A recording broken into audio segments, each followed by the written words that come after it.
everyone, this is Mansi. Welcome back to the channel. Now we are going to start with exercise 10.2. So exercise 10.2 also exercise start करने से पहले अगर आपने अभी तक one shot book purchase नहीं करी, so here's the book, link नीचे डिस्क्रिप्शन में है, वहाँ पे आप परचेज कर सकते हो, डिस्काउंटेड प्राइस पे आपको ये बुक मिल जाएगी. So now let's get started. So exercise 10.2 का बेटा पहला क्वेश्चन है हमारे पास. From a point Q, the length of the tangent to a circle is 24 centimeter and the distance of Q from the center is 25 centimeter. The radius of the circle is. चलो पहले एक बार circle बना लेते हैं, figure बनेगी तो ज़्यादा अच्छे से आप लोगों को क्लियर होगा क्या बोला जा रहा है. सो ये सर्कल है भाई हमारा, इसको इधर कर लेते हैं. एंड हमें बोला गया है from a point Q the length of the tangent to a circle is 24 centimetre. So मान लो ये हमारा पॉइंट Q है एंड यहाँ से टेंजेंट बना लेते हैं. सो ये हमारी बन गई इधर से एक टेंजेंट इस तरीके से, ठीक है, पूरी बनाने की जरूरत नहीं है, ये हमारी टेंजेंट हो गई.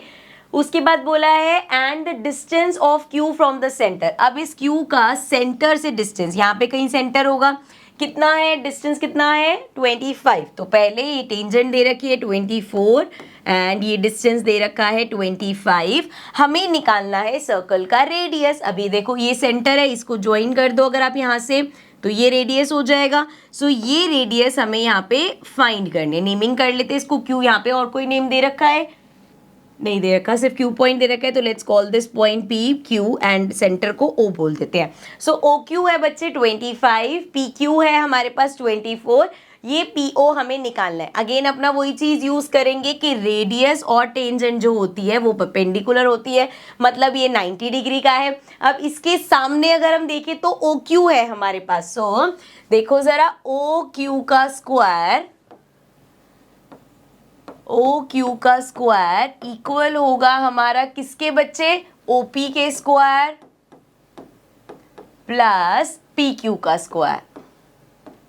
सो चलो पुट कर लो. ओ क्यू कितना है 25, मतलब 25 का स्क्वायर एंड ओ पी कितना है फाइंड करना है, तो लिख देंगे O P square plus P Q कितना गिवन है 24 का स्क्वायर. तो चलो इनका स्क्वायर निकालते हैं. 25 का स्क्वायर तो 625 होता है एंड ये हो जाएगा ओ पी स्क्वायर प्लस 24 का स्क्वायर निकाल ले, इधर निकाल लेते हैं, मल्टीप्लाई तो करना है. 24 इंटू 24 करते हैं, 4 4 ज़ा 16, 4 2 ज़ा 8 9, 2 से करेंगे 4 2 ज़ा 8, 2 2 ज़ा 4. सो ये आ गया 6 एंड ये आ जाएगा 8 8 16 17 एंड ये आ गया हमारे पास 576. इसको थोड़ा सा मैं ऊपर कर लेती हूँ.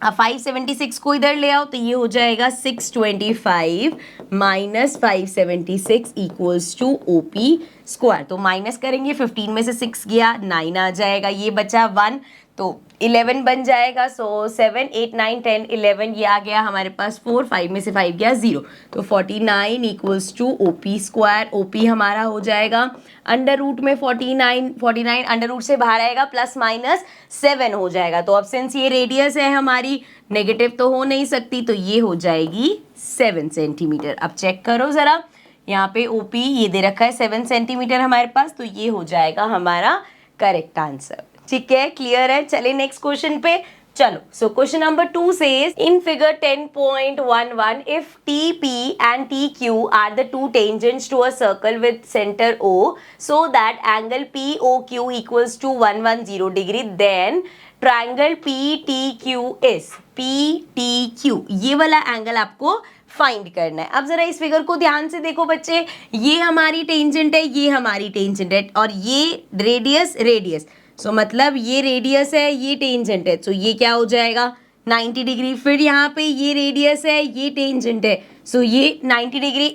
थ्योरम 10.1 ही चल रही है हमारी कि रेडियस और टेंजेंट आपस में ना क्या होती है, परपेंडिकुलर होती है, तो वो 90 डिग्री का एंगल बनाती है. अब अगर हम पूरा देखें, O P T Q quadrilateral है, विच मीन्स सारे इसके जो एंगल्स हैं, angle O plus angle P plus angle T plus angle Q equal होगा हमारा 360 डिग्री की, क्योंकि हमें पता है एक क्वाड्रिलेटरल के सभी एंगल्स का सम 360 डिग्री होता है. ठीक है, अब यार जो जो हमें पता है उसकी वैल्यू लिख देते हैं. जैसे एंगल ओ गिवन है 110 डिग्री है, प्लस एंगल P हमें पता है 90 डिग्री है, एंगल Q, एंगल T तो हमें निकालना है, एंगल Q 90 डिग्री है एंड इक्वल होगा 360 के। तो इसको प्लस कर लो, 90 90 180, 180 प्लस 110 कर दो, ये आ गया 0 9 एंड 290 हो जाएगा।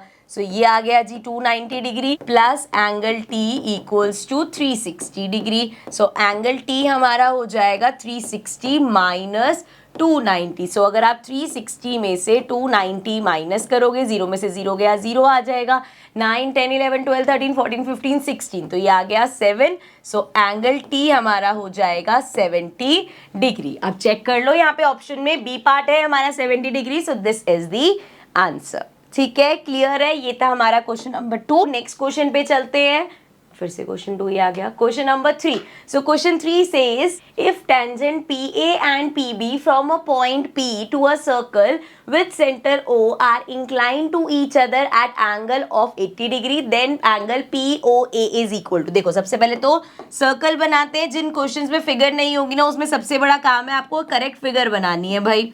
सो ये हो गया सर्कल। अब देखो हमें क्या क्या चीजें बता रखी हैं, हमें बोला है if tangents PA and PB from a point P। सो एक पॉइंट है, मान लो यहाँ पे ये पॉइंट है, दिस इज पॉइंट P, तो यहाँ से दो टेंजेंट, कैसी क्या क्या टेंजेंट है, PA एंड PB।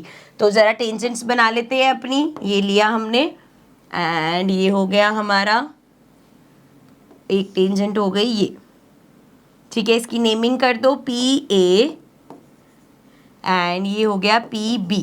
ठीक है, तो ये दो टेंजेंट्स हैं हमारी to a circle with centre O are inclined to each other at 80 degree. So एक दूसरे पे ये इंक्लाइंड है, कौन से एंगल पे, 80 डिग्री पे इंक्लाइंड है ये। Then angle POA is equal to, centre मान लो हमारा ये हो गया। ठीक है, अब ये सेंटर है तो बताओ POA, इसको डॉटेड लाइन से ज्वाइन करते हैं। सो ये हो जाएगा हमारा इस तरीके से।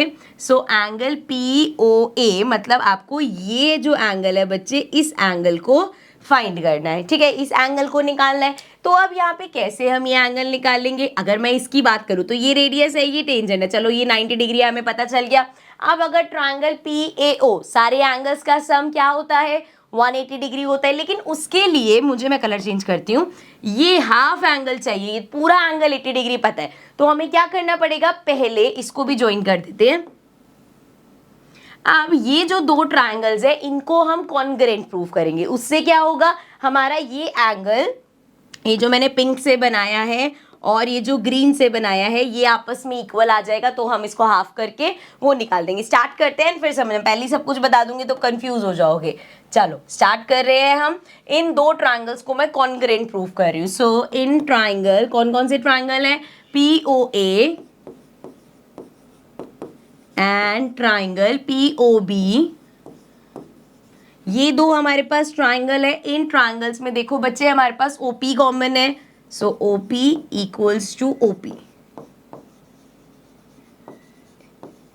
कॉमन है। इसके अलावा देखो हमें पता है OB भी सर्कल की रेडियस है, OA भी सर्कल की रेडियस है, तो दोनों सेम होंगे। सो OA इक्वल्स टू OB, क्या है, सर्कल की रेडियस है, रेडियस तो भैया सेम ही रहेगी। एंड इसके अलावा ये दोनों टेंजेंट्स, हमें पता है अगर एक एक्सटर्नल पॉइंट से दो टेंजेंट्स बनाई गई हैं तो वो आपस में इक्वल होती है। सो वी कैन से कि हमारा PA जो है वो इक्वल होगा PB के, because they are tangents from an external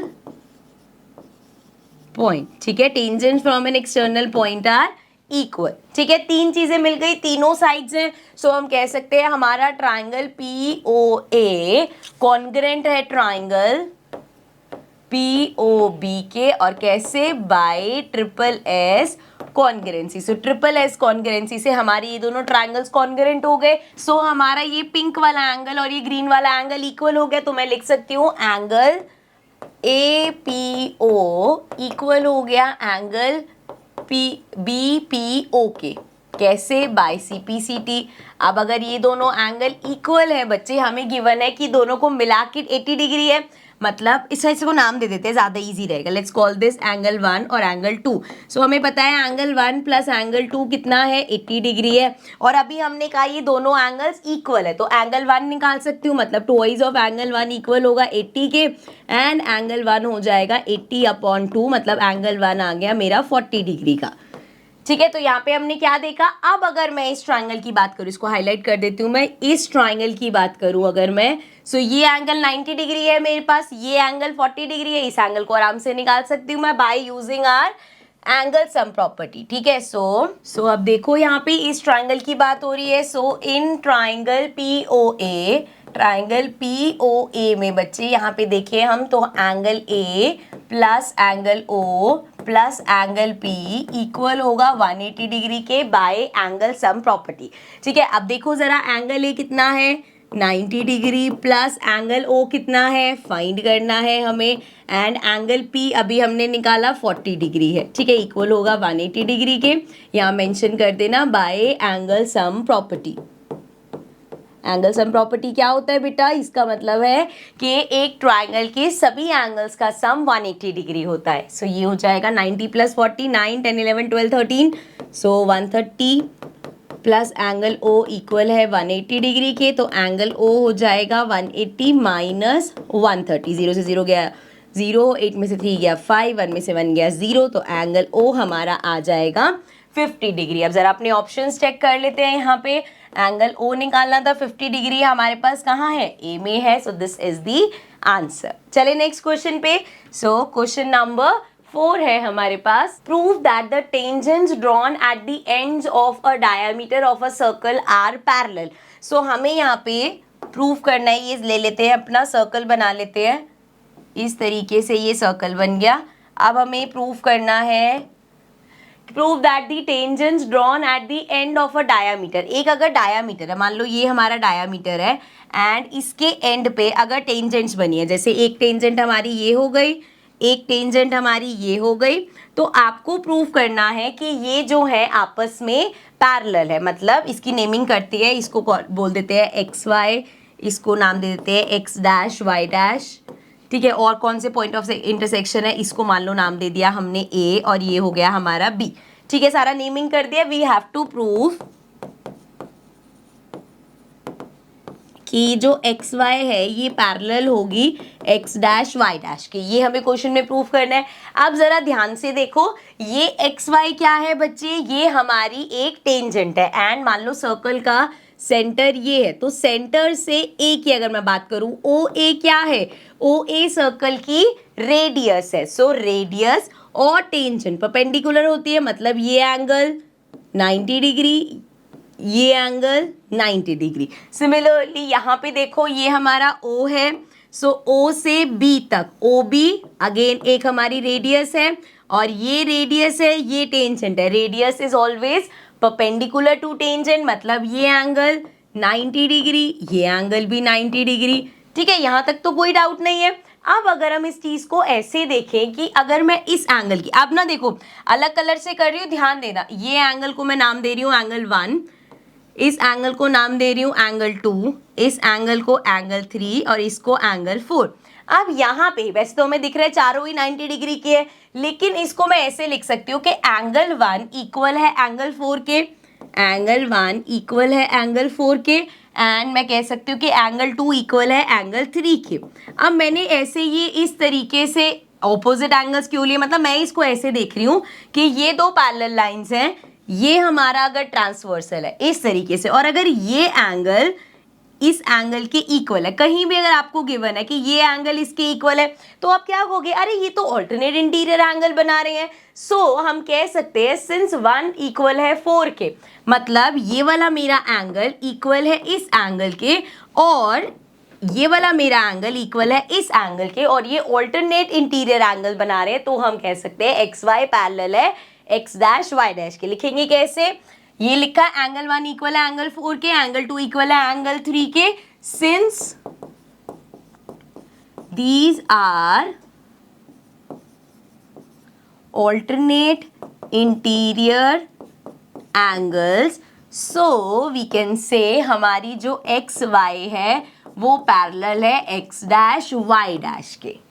ठीक है, समझ में आ गया बच्चे? हमने प्रूव कर दिया कि यहाँ पे एंगल्स इक्वल है और जो एंगल इक्वल है वो ऑल्टरनेट इंटीरियर एंगल बना रहे हैं, ऑल्टरनेट इंटीरियर एंगल बना रहे हैं तो हमारी लाइंस पैरेलल होंगी, तभी ऑल्टरनेट इंटीरियर एंगल इक्वल आए हैं। ठीक है, so this was our fourth question. Fifth question भी कुछ ऐसा सा ही है, पढ़ो क्वेश्चन।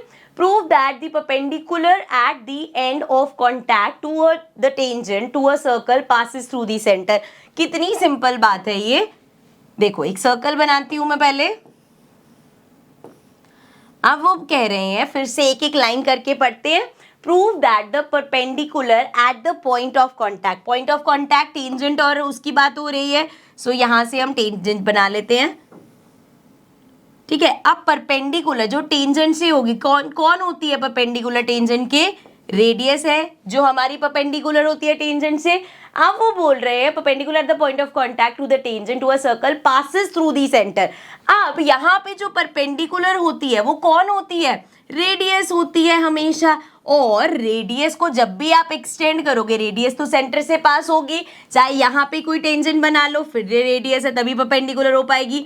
रेडियस को एक्सटेंड करोगे वो तो हमेशा सेंटर से पास होगी ही। सो since we know that radius is perpendicular to tangent and radius will always pass through the center।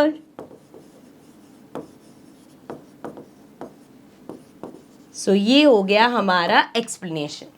ठीक है, I hope this is clear. चलो नेक्स्ट क्वेश्चन पे चलते हैं। Question number 6 is, so question 6 says the length of a tangent from a point A at distance 5 cm from the center of the circle is 4 cm। Find the radius of the circle।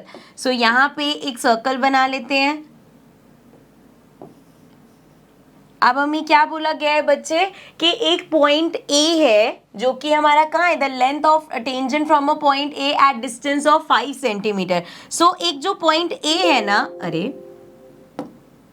मान लो यहाँ पे point A है हमारा, इस point से एक तो हमारी टेंजेंट जा रखी है और इसका हमें डिस्टेंस भी दे रखा है सेंटर से। सो यहाँ से गई हमारी टेंजेंट एंड इस पॉइंट का डिस्टेंस सेंटर से ये भी हमें दे रखा है, ये दो चीज़ें हैं हमारे पास। सो डिस्टेंस कितना है? 5 सेंटीमीटर, मतलब अगर ये O है तो OA हमारा 5 सेंटीमीटर हो गया एंड हमें ये लेंथ दे रखी है 4 सेंटीमीटर की। देखो इस क्वेश्चन को ना ध्यान से देखना, इसमें ना पढ़ने में कंफ्यूजन हो जाती है।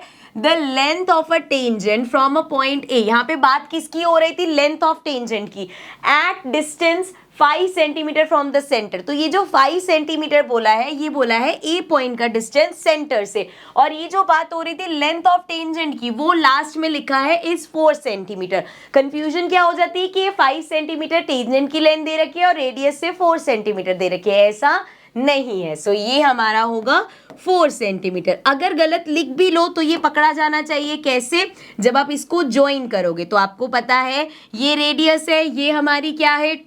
टेंजेंट है, तो ये परपेंडिकुलर होंगे। परपेंडिकुलर के सामने हमेशा हाइपोटेन्यूस होती है और हाइपोटेन्यूस सबसे बड़ी लेंथ की होती है। ठीक है, तो यहाँ पे अगर आपने 4 लिख रखा होगा तो आपके दिमाग में क्लिक हो जाना चाहिए कि यार ये 4 और ये 5 नहीं हो सकती, बिकॉज हाइपोटेन्यूस लॉन्गेस्ट साइड होती है। ठीक है, चलो अब सिंपल समझ तो आ गई, 90 डिग्री है। सो यहाँ पे अगेन पाइथागोरस थ्योरम लगाएंगे। सो इसकी भी नेमिंग कर लेते हैं, OA, let's call this point B।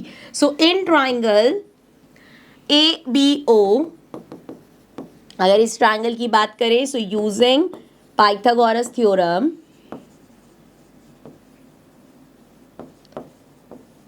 Pythagoras theorem की हेल्प से 90 डिग्री के सामने वाली साइड हमारी हाइपोटेन्यूस मतलब OA का स्क्वायर, हाइपोटेन्यूस का स्क्वायर बाकी दो साइड के सम के स्क्वायर के इक्वल होता है। सो BA का स्क्वायर प्लस OB का स्क्वायर।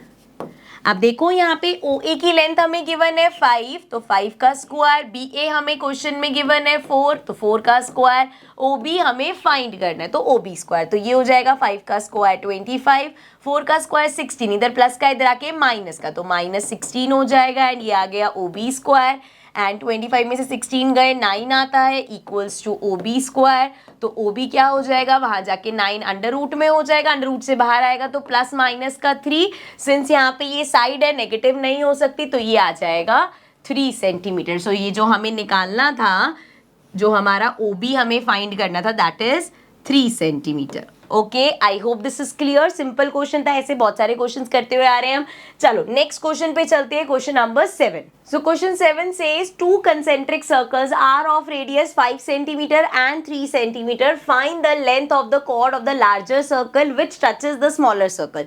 So बाद में पहले आगे जाएंगे। concentric circles क्या होते हैं? concentric circles ऐसे होते हैं बच्चे जिनका सेंटर कॉमन होता है। जैसे अगर मैंने यहाँ पे एक सेंटर ले लिया, ठीक है, अब इस सेंटर से अगर मैं सर्कल बनाती हूँ, मान लो पहले हमने इस सेंटर से ये सर्कल बनाया एंड उसके बाद इसी सेंटर से एक और सर्कल बना दिया, तो अब इन दोनों सर्कल्स का जो सेंटर है वो सेम है, तो इनको हम बोलते हैं कंसेंट्रिक सर्कल्स। ठीक है, अब देखो जरा क्या बोला है, 2 concentric circles are of radius 5 centimetre and 3 centimetre. बड़े वाले की 5 सेंटीमीटर होगी, छोटे वाले सर्कल की 3 सेंटीमीटर होगी। अभी मैं ड्रॉ इसलिए नहीं करी कि पहले फिगर देख लेते हैं आगे क्या बोला है।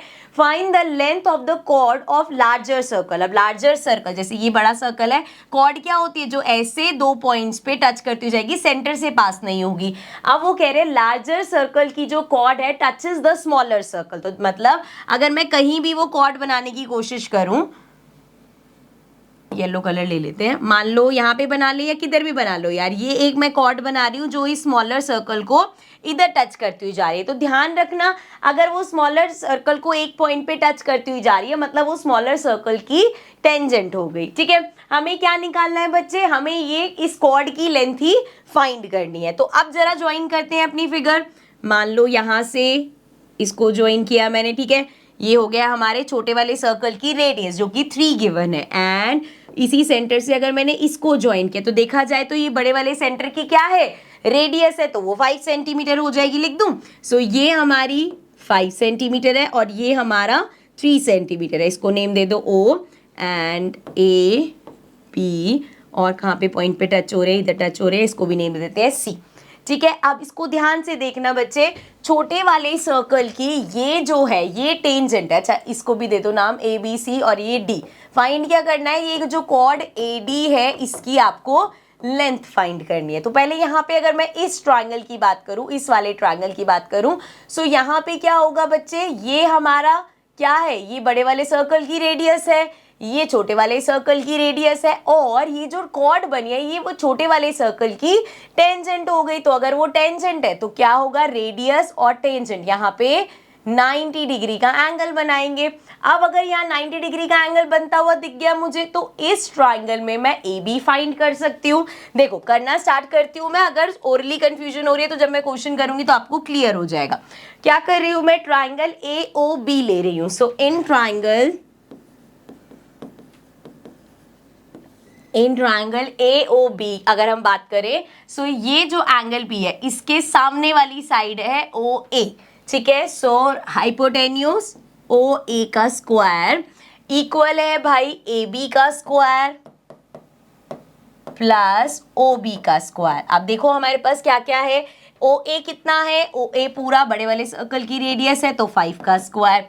AB की बात करें तो वो तो हमें फाइंड करना है, एंड देन OB की अगर बात करें तो OB क्या है हमारा 3, सो 3 का स्क्वायर, 5 का स्क्वायर 25, यहाँ पे 3 का स्क्वायर 9 आएगा, प्लस का इधर आके माइनस का, -9 इक्वल्स टू AB का स्क्वायर। तो 25 में से 9 माइनस करेंगे, ये आ जाएगा 16।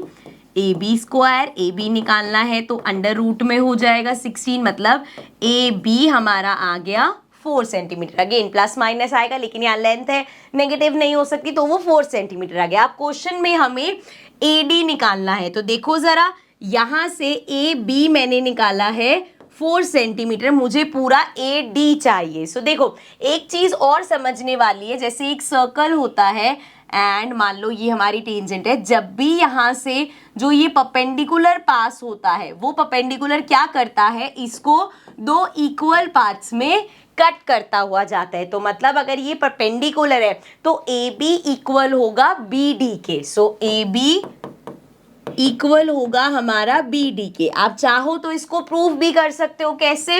अगर हम यहाँ से इसको ज्वाइन कर दे तो इन दोनों, अगर मैं ट्रायंगल्स को लूँ तो यहाँ पे ये पूरा इस पूरे के बराबर है, बड़े वाले सर्कल की रेडियस है, ये हमारा कॉमन हो जाएगा। एंड इसके अलावा ये भी 90 डिग्री है, ये भी 90 डिग्री है। सो यहाँ से मेरा ए बी इक्वल हो गया बी डी के। मैं डी पॉइंट ठीक से लिख देती हूँ। So A B B D के इक्वल है। ए बी अभी हमने निकाला 4 है, तो दैट मीन्स बी डी भी हमारा 4 हो जाएगा। सो अगर पूरा ए डी निकालना है आपको तो वो किसके इक्वल है? A B plus B D के। सो दैट मीन्स 4 + 4 = 8 आ जाएगा। तो जो कॉर्ड की लेंथ हमें निकालनी थी वो कॉर्ड की लेंथ क्या आ गई? 8 सेंटीमीटर। सो ये हो गया हमारा आंसर। चलते हैं हम नेक्स्ट क्वेश्चन पे, question number 8। So question 8 says a quadrilateral ABCD is drawn to circumscribe a circle. Circumscribe a circle मतलब कि इस क्वाड्रिलेटरल के अंदर एक सर्कल बना है और वो सर्कल इस तरीके से बनता है कि सारी साइड्स को वो एक एक पॉइंट पे टच करता हुआ जाता है, तो उसको हम बोलते हैं सर्कमस्क्राइब करना। ठीक है, सो ये क्वाड्रिलेटरल है। आपको क्या प्रूव करना है कि AB + CD, AB कहाँ है? ये रहा हमारा AB + CD। सो मतलब this plus this is equal to AD। AD कहाँ है? ये रहा, प्लस BC ये रहा। So this plus this equals to this plus this. अब क्वेश्चन देख के ना लगेगा कि तो बड़ा डिफिकल्ट सा क्वेश्चन है, इसमें कैसे प्रूव होगा। जब भी इस तरह का क्वेश्चन होगा, अभी आगे भी ऐसे क्वेश्चन और आएंगे, आपको सिंपल एक चीज ध्यान रखनी है। अगर आप इस सर्कल को लो, यहाँ से ये पूरी टेंजेंट हुई एक तरह से, क्योंकि एक पॉइंट पे टच करती हुई जा रही है, ये भी टेंजेंट हुई। एंड अगर हम इसको ऐसे देखें कि ये C एक एक्सटर्नल पॉइंट हो गया, तो एक्सटर्नल पॉइंट से एक ये टेंजेंट, एक ये टेंजेंट इक्वल होगी ना। हमें पता है भाई एक्सटर्नल पॉइंट से टेंजेंट बनती है वो इक्वल होती है। सिमिलरली ये B हमारा एक्सटर्नल पॉइंट हो गया इस सर्कल के लिए। सो BQ एक टेंजेंट हुई और BP एक टेंजेंट हुई। एक सिंगल एक्सटर्नल पॉइंट से तो टेंजेंट इक्वल होगी, मतलब ये दोनों ग्रीन वाली इक्वल होगी। इसी तरीके से A एक एक्सटर्नल पॉइंट है तो AP और AS ये इक्वल हो गई हमारी। ठीक है, इसी तरीके से D एक एक्सटर्नल पॉइंट है, सो DR और DS हमारी टेंजेंट है, इक्वल हो जाएगी। क्या हो रहा है? ये सर्कल है, कोई भी एक्सटर्नल पॉइंट से अगर आप दो टेंजेंट बनाते हो वो इक्वल है। ये हमारी थ्योरम 10.2 है, इसी का यूज मैं यहाँ कर रही हूँ। सो यहाँ पे अब देखो, ये जो रेड वाली है, येलो वाली है, ग्रीन वाली है और पिंक वाली है, ये आपस में इक्वल है। ठीक है, यहाँ तक तो किसी को कोई डाउट नहीं होना चाहिए। अब जो अगला स्टेप होता है वो ये होता है कि इसको लिखना कैसे है। देखो सिंपल, ये इसी चीज को मैं यहाँ लिखने लगी हूँ, बट कैसे लिखूंगी वो देखना। सबसे पहले मान लो मैं यहाँ से स्टार्ट कर रही हूँ, तो SD और DR, पहले वाले में कुछ नहीं देखना, सिंपल लिख दो SD इक्वल है DR के। यहाँ पे कुछ नहीं देखा हमने, सिंपल जो पहला पेयर दिखा टेंजेंट का वो मैंने लिख दिया। अब आपको क्या ध्यान रखना है, अगर मैंने यहाँ SD लिया, ये रहा SD, अब आप इसके नीचे जो अगला लिखोगे ना वो इस SD के साथ वाला लिखो। क्या है? SA। सो SD के नीचे मैंने लिख दिया SA। ये किसके इक्वल है? अब यहाँ पे तो इसके नीचे नहीं देखोगे, आपको वही लिखना पड़ेगा जिसके ये इक्वल है। तो देखो SA हमारा किसके इक्वल है? AP के इक्वल है, तो दिस इक्वल्स टू AP। ठीक है, अब यहाँ पे अगर मैं SA के साथ देखूंगी तो DS है, वो तो नहीं लिख सकती। सो AP के साथ देखूंगी, यहाँ पे AP आया, AP के साथ कौन सी लाइन चल रही है? PB, तो मैं AP के नीचे लिख दूंगी PB। अब PB किसके इक्वल है? ग्रीन वाला किसके इक्वल है? BQ के। सो यहाँ पे आ गया BQ। ठीक है, लिख सिर्फ यही रहे हैं कि ये इसके इक्वल है, ये इसके इक्वल है, ये इसके इक्वल है, वो इसके इक्वल है, बस लिखने का तरीका बता रही हूँ मैं। क्यों ऐसा होगा वो भी अभी नेक्स्ट स्टेप में समझ आ जाएगा। लास्ट क्या बचा? अब यहाँ पे PB है, PB के साथ तो AP जा चुका है। ये देख लेते हैं QB है, मतलब BQ, BQ के साथ क्या आना चाहिए? CQ आना चाहिए। तो इसके नीचे मैंने लिख दिया CQ इक्वल्स टू, अब ये येलो वाला देखो किसके इक्वल है? CR के इक्वल है। ठीक है, ये आपको बस ध्यान रखना है कि हम ऐसे ऑर्डर में लिखेंगे जहां हम देखते हुए चल रहे हैं लाइन कहां बन रही है। ठीक है, अब इसकी नेमिंग कर दो 1 2 3 4 एंड मेंशन करेंगे tangent from an external point are equal. ठीक है, हमारी थ्योरम 10.2 है बच्चे ये। ओके, अब नेक्स्ट स्टेप में हमें क्या करना है? इन सबको ऐड करना है। सो एडिंग 1 2 3 4, ठीक है, चारों को ऐड करो। अब ऐड कैसे होगा, left hand side left hand में ऐड होती है, राइट हैंड वाली राइट हैंड में ऐड होती है, तो ये सारे ऐड हो जाएंगे, मतलब सो ये हो जाएगा SD plus SA plus BQ plus CQ, ठीक है, ये सारे हमारे लेफ्ट हैंड साइड वाले आ गए। अब इसी तरीके से राइट हैंड साइड वाले एक साथ लिख दो, तो DR plus AP plus PB plus CR, तो ये राइट हैंड साइड वाले हो गए। अब हमें वो फायदा पता चलेगा कि जो हमने एक साथ लिखे थे उसका क्या फायदा हुआ। देखो यहाँ पे पेयर बन रहा है SD और SA, S ये रहा SD SA, पूरा मिलके कौन सी लाइन बना रहे हैं, AD बना रहे हैं। सो इन दोनों को कंबाइन करके मैं लिख सकती हूँ AD प्लस इधर चलो BQ CQ, BQ ये रहा CQ ये रहा, मिलके क्या बना रहे हैं, BC बना रहे हैं। सो ये आ गया BC, ये फायदा हुआ ऑर्डर में लिखने का। अगर आप ऐसे ही डिसऑर्डर लिख देते तो इसके साथ वाला CQ उधर चला जाता, कोई फायदा नहीं होता हमें, ठीक है। So this is equal to, यहाँ पे देखो DR, DR कहाँ है, ये रहा, DR के साथ RC लेंगे, सो ये DR प्लस RC, मतलब DR प्लस CR या RC एक ही बात है, पूरा मिलके CD बना रहे हैं, तो this plus this is CD plus AP और PB, AP ये रहा PB ये रहा, मिलके क्या बना रहे हैं, AB बना रहे हैं। अब जरा क्वेश्चन चेक कर लो अपना, क्वेश्चन में हमें यही प्रूव करने के लिए बोलता है AB प्लस CD, ये रहा AB प्लस CD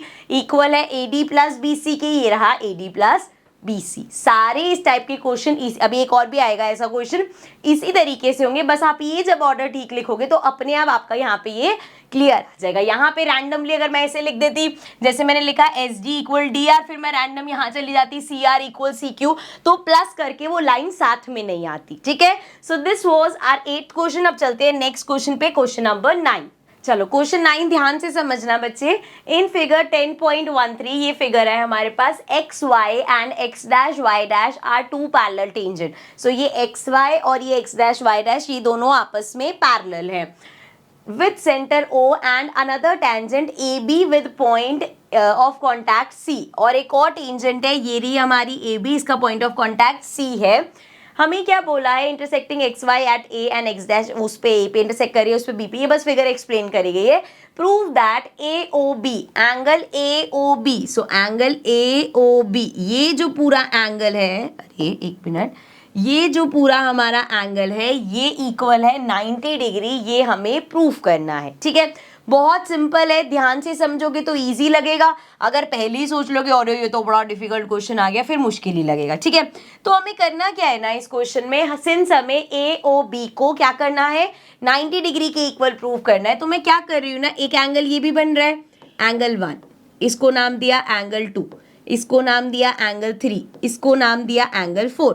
सो ये 4 एंगल्स ले लिए मैंने, एंड हम यहाँ पे लेंगे अपने 2 ट्रायंगल्स। कौन से, मान लो ये ट्रायंगल लिया मैंने, और दूसरे कलर से लेती हूँ, एक ये ट्रायंगल ले लिया। तो ये जो साथ वाले 2 ट्रायंगल्स है ना, सबसे पहले हम इनको कॉन्ग्रेंट प्रूफ करेंगे। आप इनको कॉन्ग्रेंट प्रूफ करोगे, ये दोनों ट्रायंगल्स अपने आप कॉन्ग्रेंट, सेम तरीके से जैसे ये दोनों कॉन्ग्रेंट प्रूफ करेंगे ऐसे ये दोनों भी हो जाएंगे। तो यहाँ से मुझे मिल जाएगा एंगल 1 इक्वल एंगल 2 के, सिमिलरली यहाँ से मिल जाएगा एंगल 3 इक्वल एंगल 4 के। अब मैं ऐसा क्यों कर रही हूँ, बिकॉज यहाँ पे क्लियरली देखो बेटा, आपको ये चीज दिखेगी कि ये जो पूरा है 180 डिग्री का बना रहा है, तो वहां से मुझे एंगल 2 + 3 90 डिग्री मिल जाएगा, ठीक है। बट हम स्टार्ट करते हैं तो ज्यादा क्लियर होगा, ठीक है। तो हम स्टार्ट कर रहे हैं, कौन से 2 ट्रायंगल्स ले रहे हैं हम, POA and COA। So in triangle, ये से चलो स्टार्ट कर लो, AOP एंड ट्रायंगल AOC। सो इन दोनों ट्रायंगल्स में देखो मेरे पास क्या क्या है, सबसे पहले तो OA कॉमन दिख ही रहा है दोनों में, सो OA इक्वल्स टू OA, ये तो हमारा कॉमन ही हो गया।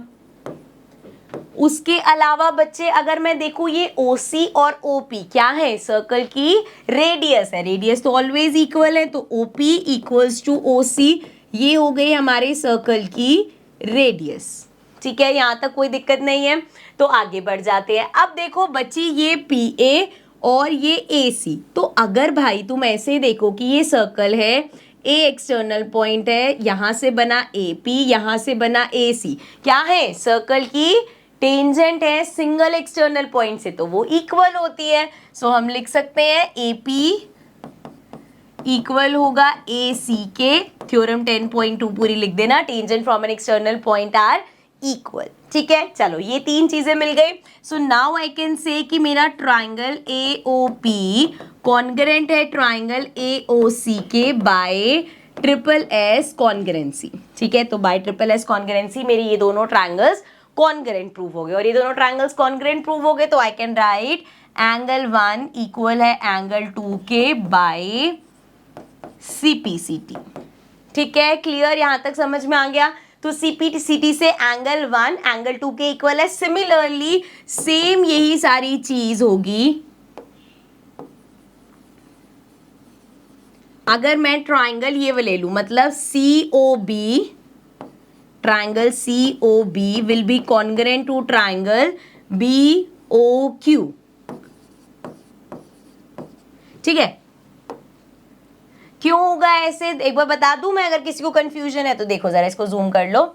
देखो, अगर मैं नीचे वाले दो ट्रायंगल्स की बात करूं जिसमें ये एंगल 3 और एंगल 4 है, वहां पे भी हमें सेम चीजें मिलेंगी। पहले तो ये OB दोनों में कॉमन है, देन OC और OQ दोनों रेडियस हैं, एंड ये और ये टेंजेंट है। ठीक है, अब दोबारा से सारा करने की जरूरत नहीं है, आप सिंपल ऐसे ही लिखोगे। सिमिलरली ये दोनों ट्रायंगल्स भी कॉन्ग्रेंट है, सो हम कह सकते हैं यहाँ से एंगल 1 एंगल 2 CPCT के बराबर है। सो यहाँ से कह सकते हैं एंगल 3 इक्वल होगा एंगल 4 के अगेन बाय CPCT। ठीक है, तो यहाँ पे ये चीजें मिल गई हमें। अब देखो हम यहाँ पे अगर इन चारों एंगल्स का सम कर दें, so angle 1 plus angle 2 plus angle 3 plus angle 4 equal होगा किसके, 180 डिग्री के। अब ये कैसे हुआ, सिंपल देखो बच्चे, यहाँ पे हमारे जो ये PQ है ये डायामीटर है, मतलब एक स्ट्रेट लाइन है, और जब भी हम एक स्ट्रेट लाइन बनाते हैं तो उस पे जो एंगल बनता है वो 180 डिग्री का होता है, जिसको हम बोलते हैं लीनियर पेयर। सो लीनियर पेयर की हेल्प से हम कह सकते हैं इन सबका सम 180 डिग्री होगा। अब देखो जरा, प्रूफ क्या करना था, प्रूफ हमें करना था, अब देखो तो बहुत सारा ऐसे घूंघट वो हो गया, इसको थोड़ा सा ट्राई करते हैं रब करने का। ठीक है, मैं अभी दोबारा से एंगल्स मार्क कर देती हूँ। देखो, ये एंगल 1 है, ये एंगल 2 है, ये एंगल 3 है, ये एंगल 4 है। हमें प्रूफ क्या करना था, ये वाला एंगल, ये पूरा एंगल मतलब AOB, ये वाला एंगल हमें प्रूफ करना था बेटा। सो अगर ये एंगल प्रूफ करना था तो ये क्या है, एंगल 2 प्लस एंगल 3 इक्वल है 90 डिग्री के, ये हमें प्रूफ करना है। हमने प्रूफ करना था ना, राइट एंगल ट्रायंगल है। तो देखो जरा, अब हम क्या करेंगे, यहाँ पे अगर मैं देखूं एंगल 1 और एंगल 2, सो मुझे एंगल 2 चाहिए, तो ये दोनों आपस में इक्वल है, आई can write twice of angle 2।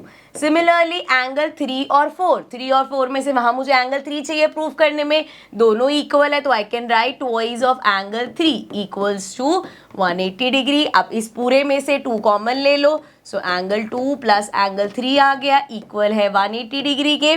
तो भाई एंगल 2 प्लस एंगल 3 इक्वल हो जाएगा 180 अपॉन 2, और 180 अपॉन 2 मतलब एंगल 2 प्लस एंगल 3 इक्वल हो गया 90 डिग्री के। यही हमें क्वेश्चन में प्रूफ करना था। देख लो जरा, यही करना था हमें कि ट्रायंगल AOB मतलब ये एंगल हमारा 90 डिग्री का है।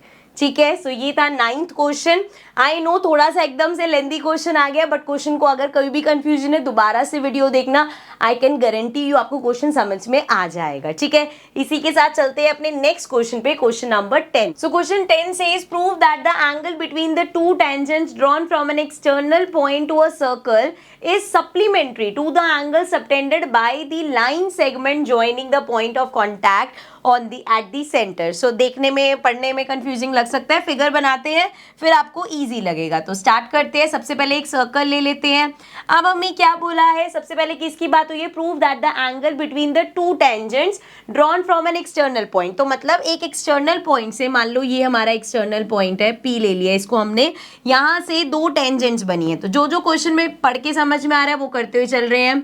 एक ये टेंजेंट बन गई एक्सटर्नल पॉइंट से, एक ये टेंजेंट बन गई और इसके एंगल की बात हुई है। सो ये दोनों मिलके कौन सा एंगल बना रही है, दोनों मिलके ये वाला एंगल बना रही है, ठीक है।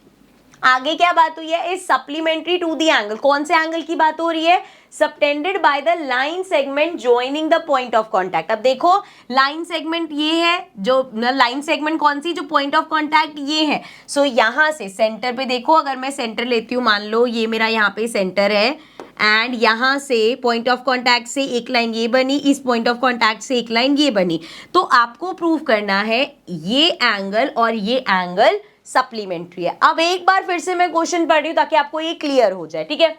So prove that the angle, कौन से एंगल की बात हो रही है, between the two tangents drawn from an external point to a circle. So external point से जो हमारी दो टेंजेंट्स बनी उनका एंगल क्या है, सप्लीमेंट्री टू द एंगल, सब दो एंगल सप्लीमेंट्री मतलब 180 डिग्री। किस एंगल की बात हो रही है, by the line segment joining the point of contact at the centre. So इस पॉइंट ऑफ कांटेक्ट को ज्वाइन कर रहा है इस पॉइंट पे, यहाँ पे ज्वाइन करके ये एंगल, तो आपको प्रूव करना है, इसको नाम दे देते हैं O, कि हमारा angle O plus angle P 180 degree है। ये दोनों एंगल सप्लीमेंट्री है, ये हमें प्रूफ करना है, ठीक है। ये चीज समझ में आ गई। तो देखो बहुत इजी, बहुत सिंपल क्वेश्चन है ये। हमें पता है ये हमारी रेडियस है सर्कल की और ये टेंजेंट है। रेडियस और सर्कल टेंजेंट क्या होते हैं, परपेंडिकुलर होते हैं, तो मतलब एंगल 90 डिग्री का होगा। सिमिलरली ये रेडियस है, ये टेंजेंट है, तो ये भी परपेंडिकुलर होगा। अब एक क्वाड्रिलेटरल में दो एंगल्स मेरे को पता चल गए कि ये भी 90 डिग्री है, ये भी 90 डिग्री है। इसको नेमिंग कर लेते हैं A और B। तो यहाँ पे क्वाड्रिलेटरल AOBP, देखो मैं लिखती हूँ, अब स्टार्ट करती हूँ। इन क्वाड्रिलेटरल AOBP, ये पूरा क्वाड्रिलेटरल है हमारा। इस पूरे क्वाड्रिलेटरल में सम ऑफ एंगल्स क्या होगा, देखो कौन कौन से एंगल हैं, angle A plus angle P plus angle B plus angle O equal होगा बच्चे 360 डिग्री के। हमें पता है एक क्वाड्रिलेटरल के सभी एंगल्स का सम कितना होता है, 360 डिग्री होता है, तो ये 360 के इक्वल होगा। अब एंगल ये कितना है, 90 डिग्री प्लस एंगल P हमें नहीं पता भाई, तो angle P as it is लिख देते हैं। Angle B again 90 degree plus angle O हमें नहीं पता, तो एंगल O लिख देंगे, इक्वल है 360 डिग्री के। तो देखो 90 प्लस 90 180, तो angle P plus angle O plus 180 degree equal होगा 360 डिग्री के। So angle P plus angle O equal हो जाएगा 360 माइनस 180। सो हम कह सकते हैं angle P plus angle O 360 minus 180 180। सो भाई यही हमें क्वेश्चन में प्रूफ करना था कि angle B plus angle A 180 degree का है, और ये चीज हमने यहाँ पे प्रूफ कर दी। So this was the 10th question. चलते हैं अपने नेक्स्ट क्वेश्चन में, 11th question. So 11th question says prove that the parallelogram circumscribing a circle is a rhombus. अब वो कह रहे हैं आपके पास एक सर्कल है, सर्कल बना लेते हैं पहले, मतलब बोला तो उन्होंने ऐसा है कि देखो पहले मैं बनाती हूँ इसको। अब ये सर्कल एक पैरेललोग्राम में सर्कमस्क्राइब हो रखा है, मतलब जो पैरेललोग्राम है वो इस तरीके से बनेगा कि हर साइड पे सर्कल का ये एंड पॉइंट टच होगा। ये बना लिया हमने, ये हो गया, यहाँ से ये बना लिया एंड इधर से इसको ऐसे ज्वाइन कर देंगे इस तरीके से, ठीक है। ये जो सबसे ऊपर वाली लाइन है इसको थोड़ा सा छोटा कर देते हैं ऐसे, ठीक है। तो ये हमारा बन गया कि इसमें क्या हो रहा है, एक पैरेललोग्राम है एंड उसके अंदर एक सर्कल सर्कमस्क्राइब हो रखा है, मतलब उस पैरेललोग्राम की सभी साइड पे जो हमारा क्वाड्रिलेटरल है या पैरेललोग्राम है उसकी सभी साइड पे सर्कल के वो पॉइंट्स पे टच हो रहा है। तो इस तरीके से हमारी फिगर बनेगी। सबसे पहले करते हैं नेमिंग, क्वाड्रिलेटरल को नेम दे देते हैं ABCD। क्वाड्रिलेटरल मतलब हमारा पैरेललोग्राम, और जो पॉइंट ऑफ कांटेक्ट है PQRS। अब ये फिगर देख के आपको याद आ जाना चाहिए कि अभी हमने ऐसा क्वेश्चन किया था जहां पे हमने वो देखा था इसके नीचे इसको लेंगे, इसके साथ इसको लेंगे, ऐसे किया था ना। देखो यहाँ पे क्या है, सेम उसी तरीके से इसको समझो।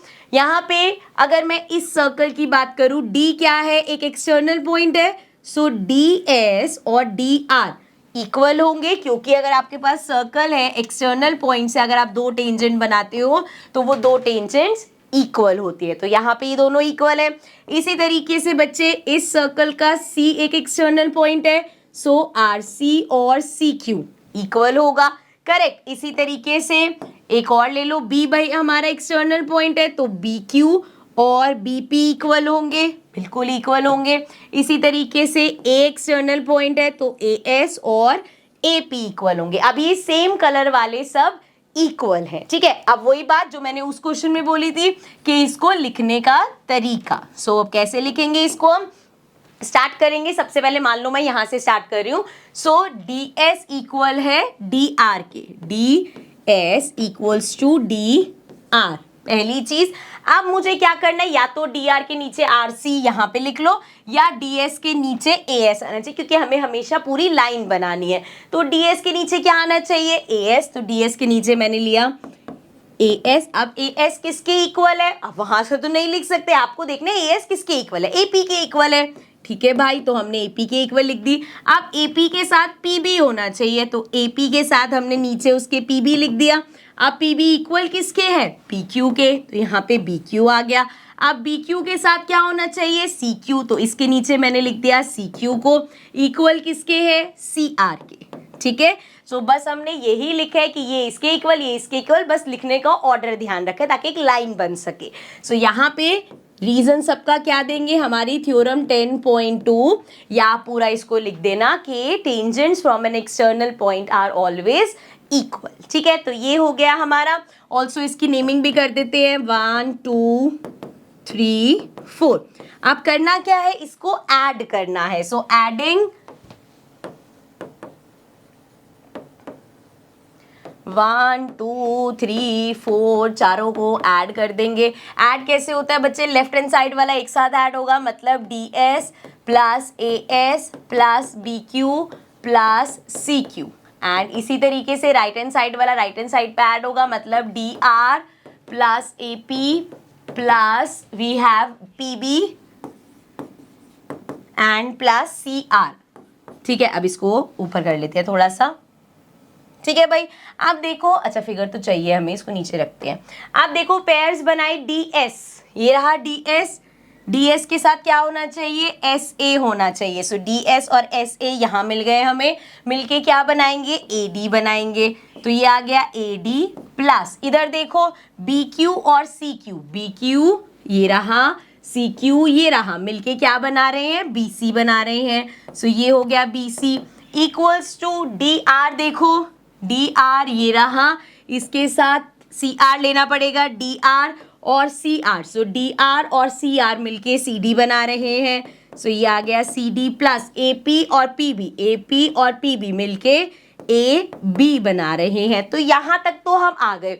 अब भैया हमें प्रूफ क्या करना था, हमें प्रूफ करना था कि ये रोम्बस है। गिवन क्या था, गिवन था कि ये एक पैरेललोग्राम है। सो हमें पता है जब भी एक पैरेललोग्राम होता है, सो पैरेललोग्राम की जो ऑपोजिट साइड्स होती हैं वो इक्वल होती हैं। So opposite sides are equal, which means कि अगर ये पैरेललोग्राम है तो ए बी जो है वो इक्वल होगा सी डी के, एंड सी बी या बी सी जो है वो इक्वल होगा ए डी के, ठीक है। ये तो बेसिक सी चीज है, पैरेललोग्राम में ऑपोजिट साइड्स इक्वल होती हैं।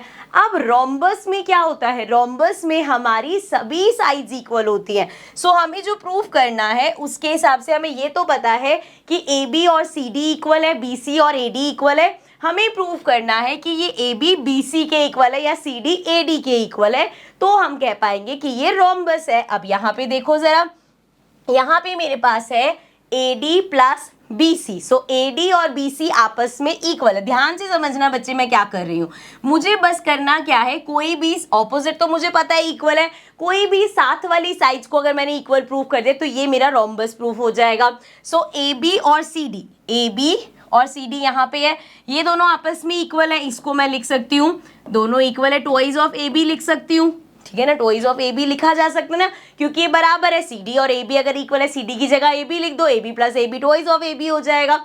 सिमिलरली ए डी और बी सी ये दोनों भी आपस में इक्वल है।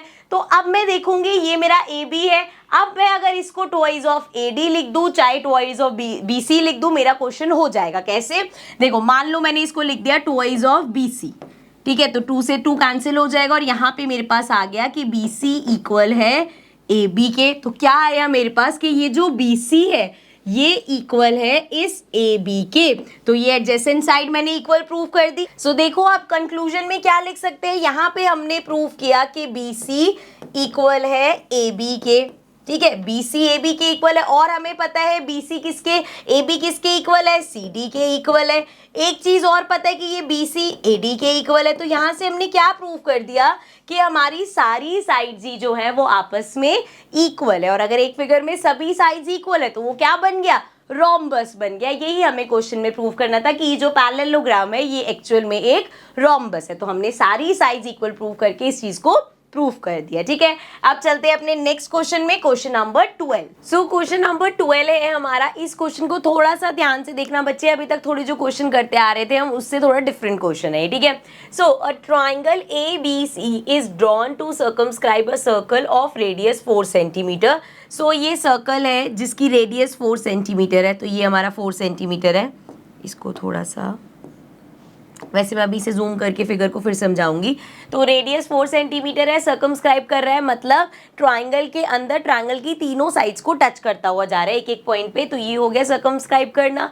अब बोला है such that the segment B D and D C into which B C is divided by the point of contact D. So यहाँ पे ये डी पॉइंट से हो रहा है और ये कट होके सी डी हो गया हमारा 6 सेंटीमीटर और ये है 8 सेंटीमीटर। बहुत क्वेश्चन में फिगर एक्सप्लेन कर रखी है एक तरीके से।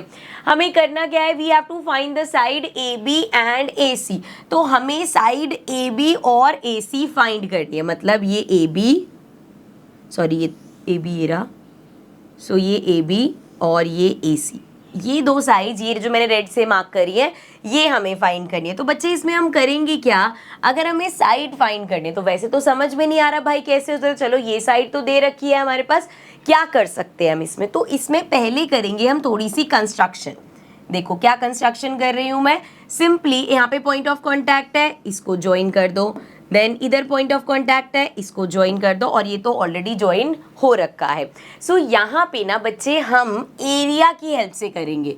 अब अगर आपको एरिया निकालना है पूरे ट्राइंगल का, तो आपके पास यहाँ पे दो तरीके हैं। एक तो आपको याद होगा 9th क्लास में हमने हीरोन्स फॉर्मूला सीखा था। क्या था उस फॉर्मूला में, जो हमारा हीरोन्स फॉर्मूला था, एक बार मैं रिवाइज करा देती हूँ फटाफट से। सो हीरोन्स फॉर्मूला में हमने सीखा था कि एरिया निकालने का फॉर्मूला एक हो सकता है, area of triangle equals to under root में S, S minus A, S minus B और एस माइनस सी। अब इसमें ये ए बी सी क्या होती है, ट्राइंगल की साइड्स होती हैं, एंड एस हमारा सेमी पेरीमीटर होता है, ठीक है बच्चे। सो सेमी पेरीमीटर मतलब तीनों का सम अपॉन में 2, वो भी हम करेंगे तो समझ में आ जाएगा। तो एक एरिया निकालने का ये तरीका है, और एक जो हमने एरिया निकालने का तरीका देखा है वो क्या होता है, half base into height. Remember ये जो हमारा बेसिक फॉर्मूला होता है। सो एक तरीका ये है, एक तरीका ये है, दोनों तरीकों से हम एरिया निकालेंगे, और अब दोनों में हमने ट्राइंगल का एरिया निकाला है, लास्ट में उसको इक्वेट कर देंगे, वहां से हमें अपनी साइड्स मिल जाएंगी, ठीक है। तो देखो पहले देखिए यहाँ पे समझना अब इस चीज को, यहाँ पे अगर ये ट्राइंगल है, सॉरी ये सर्कल है हमारा, ये सी एक्सटर्नल पॉइंट हो गया। अब सी पॉइंट से ये और ये क्या है बच्चे, ये टेंजेंट है। सो एक एक्सटर्नल पॉइंट से दो टेंजेंट्स इक्वल होती हैं। तो अगर मैं यहाँ तक देखो, ये पॉइंट ऑफ कॉन्टैक्ट तक, सो अगर ये 6 है तो ये पार्ट भी 6 हो गया, करेक्ट। सिमिलरली यहाँ पे देखो बी हमारा एक्सटर्नल पॉइंट लो, तो ये पॉइंट ऑफ कॉन्टैक्ट और ये पॉइंट ऑफ कॉन्टैक्ट क्या बन रही है, ये दो टेंजेंट्स बन रही हैं। तो दैट मीन्स ये अगर 8 है तो यहाँ पे ये वाला जो पार्ट है ये भी हमारा 8 हो जाएगा। नेमिंग कर लेते हैं जरा, कहाँ तक हो रखा है, ए बी सी डी, इस पॉइंट को ई नेम दे देते हैं और इस पॉइंट को एफ नेम दे देते हैं, ठीक है। अब यहाँ तक तो कोई दिक्कत नहीं है, आगे बढ़ जाएं। अब इसी तरीके से ए बी हमारा एक्सटर्नल पॉइंट है, तो ये टेंजेंट और ये टेंजेंट हो गई। सो लेट्स सपोज ये हमने एक्स मानी, तो ये भी एक्स हो जाएगा भाई, सेम होगी ना, टेंजेंट की लेंथ सेम होती है एक एक्सटर्नल पॉइंट से। तो ये ए ई एक्स हो गया और ए एफ भी एक्स हो गया। तो पहले हम एरिया निकालते हैं हीरोन्स फॉर्मूला से, फिर चलेंगे अपना हाफ बेस इनटू हाइट वाला। सो हीरोन्स फॉर्मूला से अगर हमें निकालना है, सो सबसे पहले देखो हमारी साइड ए क्या हो जाएगी, ए साइड मान लो पूरा ए सी, और AC कितना है x प्लस 6। ठीक है बच्चे, सिमिलरली बी साइड हमारी CB ले लेते हैं, तो वो कितना है 6 प्लस 8 इज 14। ठीक है, यहाँ तक कोई दिक्कत नहीं है। चलो, क्योंकि बच्चे हीरोन्स फॉर्मूला आपने लास्ट ईयर किया था, इसलिए मैं इसको इतना स्लो चला रही हूँ ताकि आपको चीजें याद आती रहे। अब थर्ड साइड कौन सी बची, AB। सो AB कितनी है x प्लस 8। ठीक है, तीनों साइड्स हो गई। अब हम यहाँ पे निकालेंगे अपना सेमी पेरीमीटर, मतलब S फाइंड करेंगे। So S equals to A plus B plus C upon में 2। तो देखो जरा, A क्या है x प्लस 6 प्लस B क्या है 6 प्लस 8 14 था ये, प्लस C क्या है x प्लस 8 अपॉन में 2। सो अब देखो x और x 2x हो गया भाई, प्लस करो इसको, तो ये 8 और 6 हमारा 14 हो जाएगा, 14 प्लस 14 28 हो जाएगा अपॉन में 2। अब इसमें मैं यहाँ पे 2 कॉमन ले सकती हूँ बेटा, तो 2 कॉमन लिया, ये आ जाएगा x प्लस 28 में से 2 कॉमन जाएगा, ये हो गया 1 और 8 की जगह 2 के टेबल में 8 कब आता है 4 पे, तो अपॉन में 2 है, 2 से 2 हो गया कैंसिल, और यहाँ पे एरिया क्या बचा मेरे पास x प्लस 14। अब ये आ गया x प्लस 14, अब इसको हम नहीं छेड़ेंगे, सो 2 से 2 कैंसिल हो गया और ये हमारे पास आ गया x प्लस 14। तो ये आ गया हमारा सेमी पेरीमीटर। ठीक है, अब सेमी पेरीमीटर आपके पास आ गया, साइज आपके पास है, फॉर्मूला आपके पास है, क्या करना है अप्लाई करना है, इसको इधर कर देते हैं एंड यहाँ पे अपना सॉल्यूशन कर लेते हैं। ठीक है, सो वी हैव, फॉर्मूला दोबारा लिखने की जरूरत नहीं है, डायरेक्ट वैल्यूज लिख रही हूँ मैं। s कितना है x प्लस 14, तो ये हो गया x plus 14, then s minus a, तो मतलब x प्लस 14 माइनस a क्या है बच्चे x प्लस 6। तो अभी मैं ब्रैकेट में देख रही हूँ ताकि साइन चेंज करना बता सकूँ, बिकॉज कैलकुलेशन मिस्टेक हो सकती है इसीलिए। सो ये हो गया s माइनस a, उसके बाद s माइनस b कितना है, b है हमारा 14, तो ये तो डायरेक्ट ही लिख दो, इसमें क्या ब्रैकेट लगाना। सो माइनस 14 हो गया, इसको ज़रा पार्टीशन कर दे।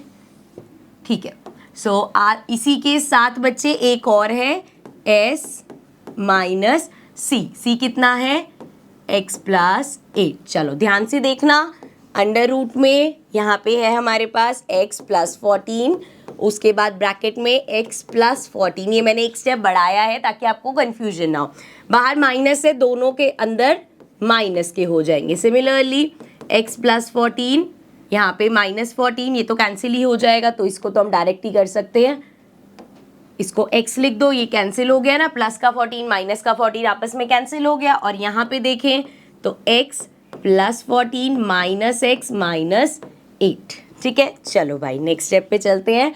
अब देखो अंडर रूट में x plus 14 as it is रहने दो, एंड यहाँ पे बात करें तो ये हमारा x से x कैंसिल हो जाएगा, ये प्लस का है ये माइनस का है, 14 में से 6 माइनस करेंगे 8 आ जाएगा, एंड आगे देखते हैं, ये हमारे पास है x, और इसमें देखेंगे अगेन x से x कैंसिल, 14 में से 8 माइनस करोगे 6 आ जाएगा। ठीक है, यहाँ तक बच्चे समझ में आ गया। सो देखो अंडर रूट में क्या हो जाएगा, अब ये है हमारे पास x प्लस 14 बेसिकली मल्टीप्लाई हो रहा है इससे, तो 6 8 जा 48, तो इसको x प्लस 14 को एज इट इज लिखते हैं, एंड ये हो जाएगा हमारा 6 8 जा 48x। ठीक है, ये आ गया हमारा। अब मल्टीप्लाई करोगे 48 को 16 से बहुत बड़ा आएगा, तो अभी के लिए इसको इतना ही रखते हैं। सो ये आ गया हमारा area, this is the area of triangle. So area of triangle हमने निकाल लिया जो हमारा इस तरीके से आया है। ठीक है, यहाँ तक क्वेश्चन समझ में आ गया, आगे बढ़े। चलो, अब एक तरीका था एरिया निकालने का, हीरोन्स फॉर्मूला। अब दूसरे तरीके पे चलते हैं। दूसरा तरीके से अगर हमें एरिया निकालना है तो वो क्या है, हाफ बेस इनटू हाइट। लेकिन अगर मैं ये पूरा ट्रायंगल लूँ तो इसमें आप हाइट कैसे निकालोगे, नहीं निकाल पाओगे ना, तो इसका हम एरिया कैसे निकालेंगे। देखो अगर इस तरीके से आपके पास एक राइट एंगल ट्रायंगल होता तो आप इजीली कर लेते, अगर हमें दे रखा होता ये हमारा हो जाता, यहाँ पे अगर 90 डिग्री का होता तो ये हमारी हाइट हो जाती, ये हमारा बेस हो जाता और हम आराम से निकाल पाते। लेकिन यहाँ पे इस क्वेश्चन में ऐसा नहीं है, तो हमें फिर से थोड़ी सी कंस्ट्रक्शन करनी पड़ेगी, और वो कंस्ट्रक्शन क्या है, आपको बनाने पड़ेंगे ट्रायंगल। अब कंस्ट्रक्शन में क्या करना है, ये सेंटर है, इससे ज्वाइन कर दो ए को, इससे ज्वाइन कर दो सी को और इससे ज्वाइन कर दो बी को।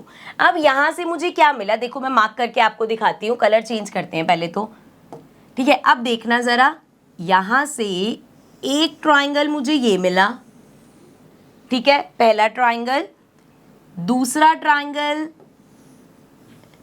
ये मिला मुझे, ठीक है, सेकेंड ट्राइंगल, और एक और ट्राइंगल मिला मुझे ये वाला।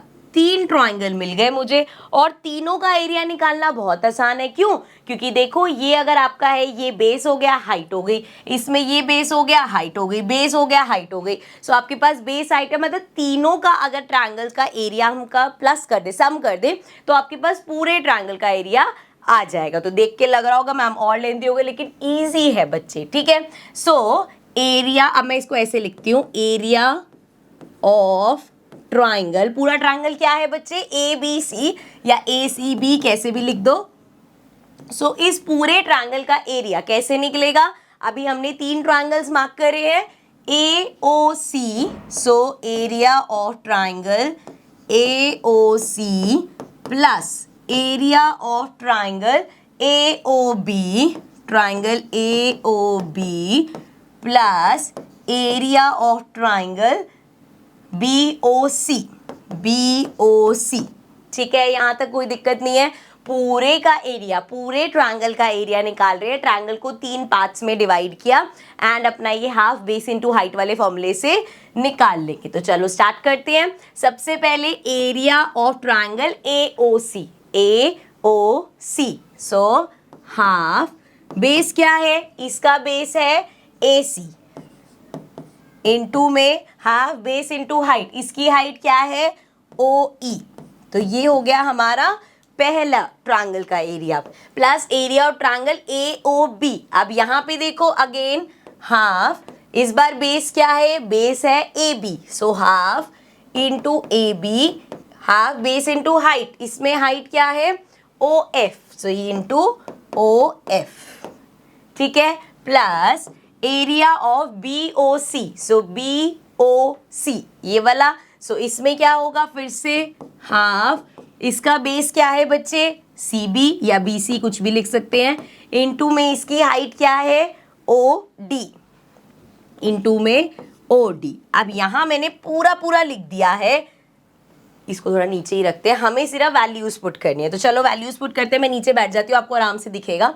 सो सबसे पहले हाफ इनटू ए सी कितना है, ए सी हमारा x प्लस 6 है, तो x प्लस 6 इनटू में हमारे पास है ओ ई। अब ओ ई देखो बेटा, सर्कल में देखोगे तो ओ ई क्या है, रेडियस है, तो ये कितनी रेडियस गिवन थी 4, तो इनटू में 4 हो गया। ये हमारा पहला ब्रैकेट हुआ, प्लस दूसरे ब्रैकेट पे चलो, हाफ इनटू बेस कितना है यहाँ पे ए बी कितना है बच्चे x प्लस 8, तो ये हो गया x plus 8 and O F फिर से रेडियस है, मतलब इनटू में 4, दूसरा ट्रायंगल हो गया। तीसरा ट्रायंगल हाफ बेस कितना है सी बी कितना है बच्चे 6 प्लस 8 मतलब 14, इनटू में हमारे पास ओडी कितना है 4, ठीक है। सारी वैल्यूज पुट हो गई, समझ में आया क्या किया, सारी वैल्यूज पुट कर दी हैं बच्चे। देखो मैं अपनी तरफ से कोशिश कर रही हूँ, मैं बहुत स्लोली चलाऊं, लेकिन अगर आपको लग रहा है कि यार मैम थोड़ी सी कंफ्यूजन हो रही है, रिकॉर्डेड सेशन है, आप थोड़ा सा पीछे जाओ और फिर से उस चीज़ को समझो, जहाँ अटके हो वो पॉइंट क्लियर करके फिर आगे बढ़ना। क्वेश्चन बहुत लेंदी हो रहा है क्योंकि मैं बहुत धीरे क्योंकि एक तो एकदम से हीरोन्स फॉर्मूला आ गया, लास्ट ईयर पढ़ा था वो, तो वो रिपीट करा रही हूँ मैं, तो इसीलिए धीरे क्वेश्चन को चला रही हूँ मैं, ठीक है। But once you understand the question तो बहुत ईजी लगेगा, जब एक बार समझ के खुद करोगे लगेगा अरे यार इतना लंबा लग रहा था, ये तो बहुत ईजी है, ठीक है। चलो अब सॉल्व करते हैं। सो सॉल्व करने के लिए कट करते हैं जरा, ये देखो ये 2 से 4 कट हो जाएगा, ये आ गया 2। अब यहाँ पे है 2 को जरा मल्टीप्लाई करो, 2 into x 2x plus 2 into 6 12, तो ये हो गया हमारा पहला ब्रैकेट। दूसरे ब्रैकेट पे चलो 2 और 4 कट करो, ये हो गया 2, again 2 into x 2x plus 8 into 2 16, दूसरा ब्रैकेट हो गया। यहाँ पे देखो 2 से इसको कट करो, ये आ जाएगा 2 एंड प्लस में ये हमारे पास क्या हो जाएगा 14 2 ज़ा 28, ठीक है। यहाँ तक समझ में आया। आप देखो सारे प्लस ही हो रहे हैं, तो 2 3 4, तो ये आ गया हमारा 4x प्लस यहाँ पे क्या क्या है, 12 है, 16 है और 28 है, तो ये हो जाएगा हमारा 8 8 16 एंड 2 3 4 5, तो ये आ गया 56। तो यहाँ से हमें एरिया क्या मिला बच्चे, इधर से हमें एरिया मिला 4x प्लस 56। चलो आओ देखते हैं, इसको इधर करते हैं, थोड़ा सा ऐसे कर लेते हैं। तो यहाँ पे अभी हमने क्या किया बच्चे, एक ही ट्रायंगल का एरिया निकाला, एक हीरोन्स मेथड से, एक अपने इस मेथड से। तो आपके पास ये दो एरियाज आए। अब है तो ये एक ही ट्रायंगल का एरिया, मतलब ये इक्वल होंगे। तो मैं कह सकती हूँ कि ये जो हमारा एरिया है 4x प्लस 56, ये किसके इक्वल होगा, जो हमने यहाँ पे एरिया निकाला है, विच इज अंडर रूट में 4x प्लस 14 एंड साथ में 48x। ठीक है, यहाँ तक समझ आया बच्चे। ये हमने अपना वो हाफ बेस इनटू हाइट से एरिया निकाला, ये हमने हीरोन्स फॉर्मूला से निकाला, लेकिन एरिया तो एक ही ट्रायंगल का है, सो ये आपस में इक्वल होगा। चलो यहाँ पे इक्वल लिख दिया, अब इसको जूम कर देते हैं एंड यहाँ पे इससे हम अब निकालेंगे अपनी x की वैल्यू। सो देखो जरा क्या करेंगे, सबसे पहले रूट हटाना है, स्क्वायरिंग बोथ साइड्स कर दो। सो जब हम स्क्वायरिंग बोथ साइड्स करेंगे तो क्या होगा बच्चे, यहाँ तो स्क्वायर से ये रूट चला जाएगा, तो और इधर क्या बचेगा, इधर है हमारे पास 4x प्लस 56 का स्क्वायर, और अगर हम इधर बात करें तो हमारे पास क्या हो जाएगा, x प्लस 14 और ये मल्टीप्लाई हो रहा है 48x से। ठीक है, यहाँ तक कोई दिक्कत। अब इसके बाद सिर्फ कैलकुलेशन है। अब आपके हाथ में, आप उस कैलकुलेशन को कितना डिफिकल्ट बनाना चाहते हो या कितना इजी बनाना चाहते हो। अगर मैं यहाँ पे इस पे फॉर्मूला लगाऊं तो a plus B whole square है, a square plus B square plus 2ab, ऐसा करना पड़ेगा। मैं इसको सिंप्लीफाई कर रही हूँ। सिंप्लीफाई कैसे कर सकती हूँ, मेरे पास है 4x प्लस 56, मैं इसके अंदर ही 4 कॉमन ले रही हूँ, तो जब मैं 4 कॉमन लूंगी तो क्या होगा, ये क्या बचेगा, x प्लस और 4 से इसको करेंगे 1 4 14, और अब इस पूरे का है स्क्वायर। इस पूरे के स्क्वायर का क्या मतलब है बच्चे, कि 4 का स्क्वायर भी और इसका स्क्वायर भी। तो देखो 4 का स्क्वायर क्या होगा, 16 इंटू में x प्लस 14, इस पूरे का स्क्वायर। अब आप सोच रहे होगे यार मैम फायदा क्या हुआ, अभी भी इसका स्क्वायर तो करना ही है, लेकिन अगर आप ध्यान से देखोगे इधर भी x प्लस 14 है, उधर भी x प्लस 14 है, मतलब ये हमारा कैंसिल आउट हो सकता है। कैसे कैंसिल आउट होगा, देखो इक्वल्स टू में लिख दो x प्लस 14। ये मैं आपको बस तरीका बता रही हूँ कैसे कैलकुलेशन ईजी हो सकती है। आप चाहते तो पूरा यहाँ करते a square plus B square plus 2ab, वो सारा करके बनाते, बट कैलकुलेशन मिस्टेक होने के चांसेस है। यहाँ पे भी 48 को 14 से मल्टीप्लाई करते तो बड़े बड़े नंबर्स आपके पास आ जाते हैं। मैं क्या करने वाली हूँ, सिंपली यहाँ पे ये 16 मल्टीप्लाई हो रहा है, उसको उधर भेज दूंगी, ये पूरा इससे मल्टीप्लाई हो रहा है, इसको इधर ले आऊंगी। समझो क्या बोल रही हूँ मैं, यहाँ पे है x प्लस 14 और ऊपर इसके स्क्वायर। x प्लस 14 इससे मल्टीप्लाई हो रहा है, इधर आके क्या होगा, डिवाइड होगा, तो x प्लस 14 इधर आ गया। यहाँ तक कोई कंफ्यूजन नहीं। अब x प्लस 14 अगर इधर आ गया तो यहाँ क्या बचा, 48x, और इधर 16 मल्टीप्लाई हो रहा है, इधर आके डिवाइड होगा। अब मुझे बताओ इधर तक कोई दिक्कत है नहीं, तो देखो अब क्या करेंगे, ये x प्लस 14 स्क्वायर से कट जाएगा, क्योंकि x प्लस 14 का स्क्वायर का मतलब क्या है, x plus 14 into x plus 14, तो एक कट गया। ठीक है, अब यहाँ पे हमारे पास बचा x प्लस 14। ठीक है, और अगर इसको कट करने की कोशिश करेंगे तो 16 के टेबल में 48 कब आता है बच्चे, 3 पे आता है, तो ये आ गया 3x। देखो जरा आप कितना इजी हो गया, ये है x minus 3x equals to 14 उधर भेजो, माइनस 14 हो जाएगा। सो प्लस माइनस माइनस, 3 में से 1 गया 2x, लेकिन माइनस का, और ये है माइनस 14, माइनस से माइनस करो कैंसिल, x हो जाएगा 14/2, मतलब x मेरा आ गया 7। अब देखो जरा x क्या था हमारा, अगर हम अपनी फिगर पे जाएं तो हमने क्या लिया था, x था हमारा ये AE और AF हमारा x था। अब निकालना क्या है, हमें साइड AB, इधर आओ जरा, साइड AB और साइड AC निकालनी है। जरा कलर चेंज कर लेती हूँ फटाफट से, ये कलर ले लेते हैं। सो साइड AB अगर निकालना है तो देखो जरा बच्चे, AB क्या है हमारा, पूरी साइड AB ये है x प्लस 8, सो x प्लस 8, x प्लस 8 बोले तो 7 प्लस 8, तो ये हो जाएगा 15। इसी तरीके से AC निकालना है तो AC क्या है, AC साइड ये है x प्लस 6, तो x प्लस 6, x अभी निकाला हमने, 7 प्लस 6 हो जाएगा, सो ये आ गया 13। सो एक साइड हमारी 15 आ गई, एक हमारी 13 आ गई। आई नो क्वेश्चन लेंदी है, थोड़ा सा ऊपर लेवल का हो गया, लेकिन please watch the video again. इस क्वेश्चन की वीडियो फिर से देखना, trust me this question is very easy. ठीक है, अभी एकदम से इतना कुछ हो गया ना, इसलिए मुश्किल लग सकता है, लेकिन वैसे क्वेश्चन बहुत इजी है। ठीक है, इसी के साथ अब चलते हैं अपने लास्ट क्वेश्चन पे, क्वेश्चन नंबर 13 पे। So now question 13 says prove that opposite sides of a quadrilateral circumscribing a circle subtend supplementary angles at the center of the circle। पहले तो फिगर बना के थोड़ा सा समझते हैं क्वेश्चन में बोला क्या गया है। तो एक सर्कल बना लेते हैं यहाँ पे, ये कैसा सर्कल है भाई, एक मिनट, सर्कल सेलेक्ट करने दो मेरे को। सो ये बन गया हमारा सर्कल। ठीक है, अब क्या बोला है, prove that opposite sides of quadrilateral circumscribing a circle. मतलब ये जो एक क्वाड्रिलेटरल है जिसके अंदर ये हमारा सर्कल होगा, तो क्वाड्रिलेटरल बना लेते हैं, यहाँ से लेते हैं लाइंस एंड ये किया हमने, अरे यार डॉटेड लाइंस नहीं लेनी, ये बनाया। ठीक है, अब दूसरा यहाँ से पास कर देते हैं, अभी जो चेंजेस करने होंगे उसको कर लेंगे, अभी तो मैं बस ऐसे ही। सर्कमस्क्राइबिंग का मतलब ये है ना कि क्वाड्रिलेटरल की सभी साइड पे ये सर्कल टच करता हुआ जा रहा होगा, अभी सिर्फ वो कर रही हूँ मैं, ये किया इस तरीके से।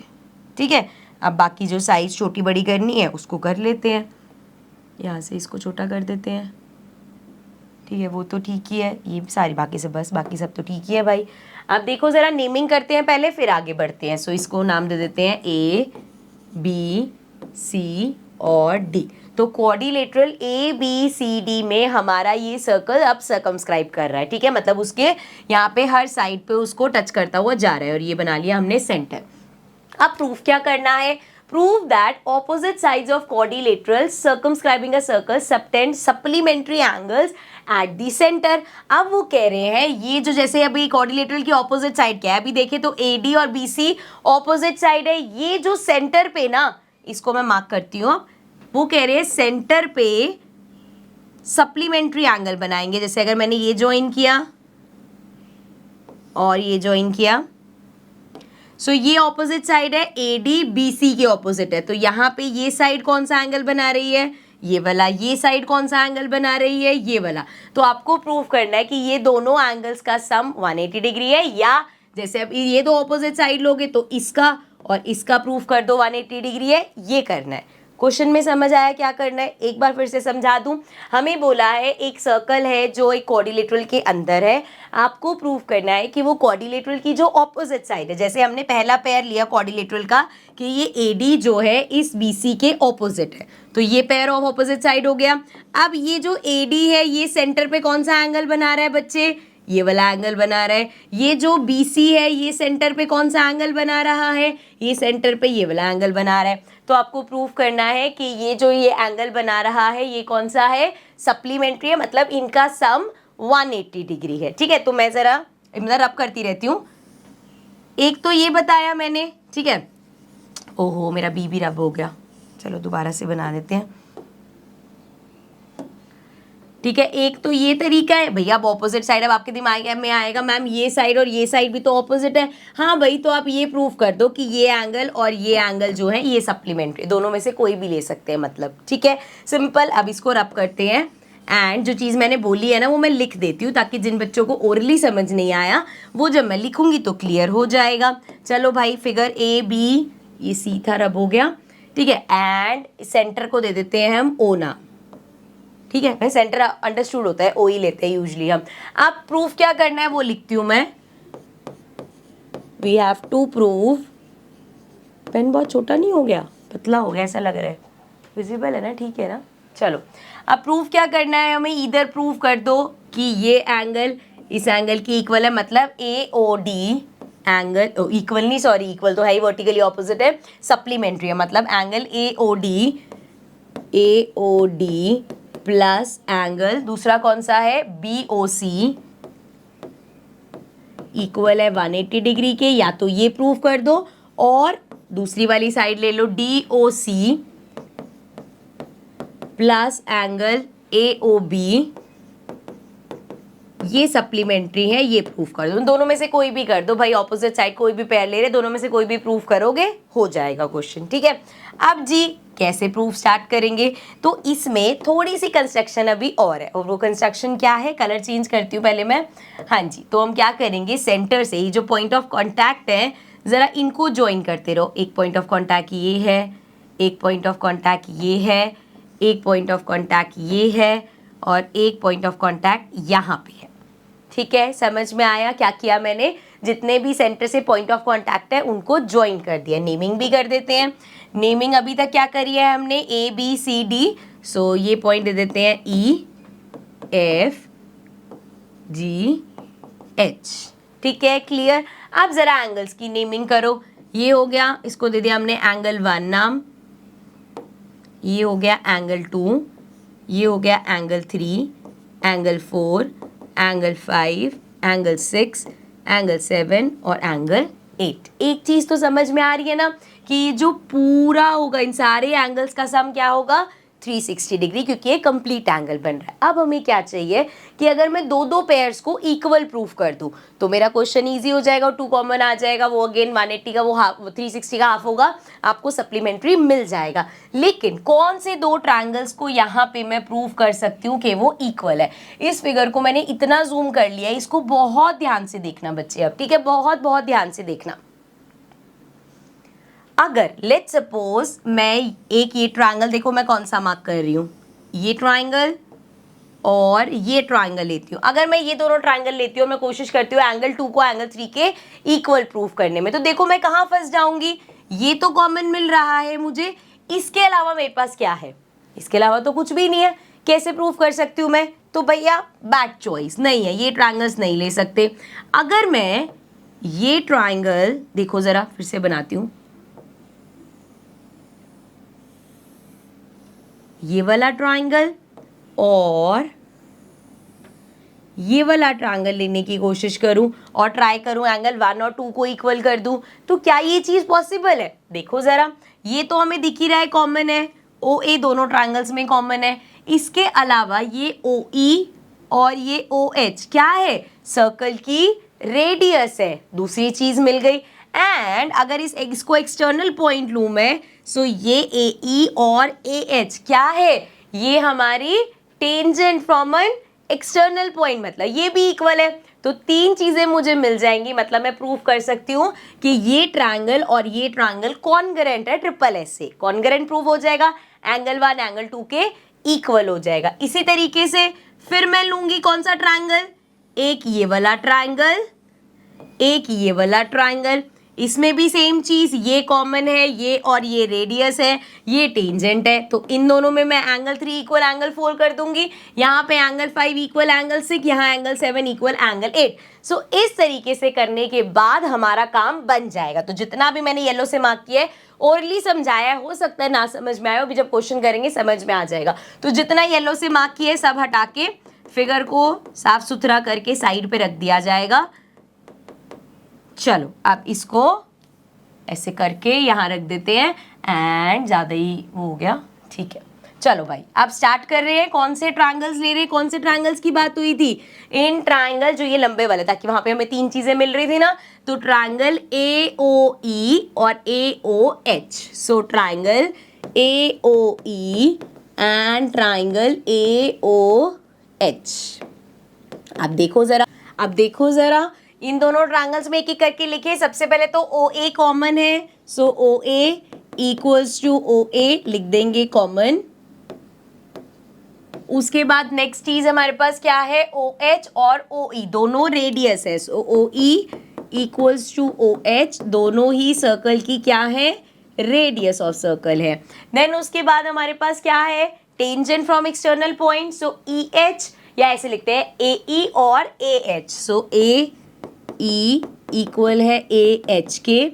10.2 लिख रही हूँ मैं, आप पूरा लिखना, two tangent from single external point are equal. So ये 3 चीजें मिल गई, तो हम कह सकते हैं triangle A O E is congruent to triangle A O H by triple S congruency. So triple S congruency से हमारे दोनों ट्रायंगल्स कॉन्ग्रेंट प्रूव हो गए। अब कॉन्ग्रेंट हो गए तो मैं कह सकती हूँ कि एंगल 1 इक्वल होगा एंगल 2 के बाय CPCT। अब जो हमने इसमें किया है, सिंपली सारे ट्रायंगल्स को प्रूव करने नहीं बैठ जाएंगे, हम सिंपली लिखेंगे सिमिलरली। अब इसी तरीके से भाई सो सिमिलरली आप देखो यहाँ पे इसी तरीके जैसे हमने ये दोनों ट्रायंगल्स को किया है, ऐसे ये दोनों भी कॉन्ग्रेंट है, तो एंगल 3 इक्वल एंगल 4 हो जाएगा। एंड ये दोनों ट्रायंगल होंगे तो 5 6 के इक्वल हो जाएगा, मतलब एंगल 5 इक्वल्स टू एंगल 6 हो जाएगा। एंड इसी तरह एंगल 7 8 के इक्वल हो जाएगा, तो एंगल 7 इक्वल्स टू एंगल 8। ठीक है, ये चीज मिल गई हमें। नाउ अब बस समझ लो क्वेश्चन हमारा हो चुका है। सिंपली हमें पता है angle 1 plus angle 2 plus angle 3 plus angle 4 plus angle 5 plus angle 6 plus angle 7 plus angle 8 मिला के क्या है 360 डिग्री के इक्वल है। ठीक है, यहाँ तक समझ में आए। एक चीज और कर लो, अब इन दोनों में से ना डिसाइड कर लो हम AOD, पहले कलर चेंज करती हूँ मैं, AOD की बात करूँ तो AOD कहाँ है भाई, ये रहा, मतलब ये एंगल 1 प्लस एंगल 8, तो AOD क्या है एंगल 1 प्लस एंगल 8, इस टर्म्स में लिख लो ताकि यहाँ पे इजी रहे। प्लस BOC क्या है, BOC ये वाला है, मतलब कौन सा 4 और 5, so plus angle 4 plus angle 5। ठीक है, इसको बेसिकली आपको 180 के इक्वल प्रूफ करना है। तो देखो क्या करेंगे, हमें पता है बेटा यहाँ पे देखो एंगल 1 और एंगल 2 हमारा इक्वल है, ये लिखा है ना एंगल 1 और एंगल 2। हमें क्या चाहिए एंगल 1 चाहिए, तो इन दोनों को मैं लिख सकती हूँ ट्वाइस ऑफ एंगल 1। क्या मतलब वो इसका, आप एंगल 2 की जगह एंगल 1 लिख सकते हो ना, तो angle 1 plus angle 1 twice of angle 1 हो गए। उसके बाद देखो उसमें हमें क्या चाहिए 4 चाहिए, तो 3 और 4 में से मैं इसको लिख दूंगी ट्वाइस ऑफ एंगल 4, प्लस 5 और 6 में से देखो हमें क्या चाहिए 5 चाहिए, सो ट्वाइस ऑफ एंगल 5। इसी तरीके से 7 और 8, क्योंकि ये सारे इक्वल है इसलिए 7 और 8 में से मुझे 8 चाहिए, है ना, 8 है ना वहाँ पे, so plus twice of angle 8 equals to 360 degree. इस चीज को एक बार फिर से समझा देते, देखो एंगल 1 एंगल 2 इक्वल है, यहाँ मैंने देख लिया मुझे एंगल 1 चाहिए, तो मैंने इसको लिख दिया ट्वाइस ऑफ एंगल 1। 3 4 के इक्वल है, यहाँ पे क्या चाहिए 4 चाहिए, तो ट्वाइस ऑफ एंगल 4 लिख दिया। 5 6 के इक्वल है, सो यहाँ पे मुझे 5 चाहिए, तो मैंने ट्वाइस ऑफ एंगल 5 लिख दिया। 7 8 के इक्वल है, इधर 8 चाहिए, तो मैंने ऐसे लिख दिया। अगर आप ये वाला कर रहे हो तो ये प्रूव करने की कोशिश करते, तो इसमें देखो DOC क्या होता हमारा 7 और 6, और प्लस AOB क्या होता 2 और 3। अगर हम ऐसे कर रहे होते तो हम यहाँ पे ऐसे करते कि 1 और 2 इक्वल है, मुझे चाहिए एंगल 2, तो मैं ट्वाइस ऑफ एंगल 2 लिखती। 3 और 4 में से मैं ट्वाइस ऑफ एंगल 3 लिखती। 5 और 6 में से ट्वाइस ऑफ एंगल 6 लिखती, और 7 और 8 में से ट्वाइस ऑफ एंगल 7 लिखती।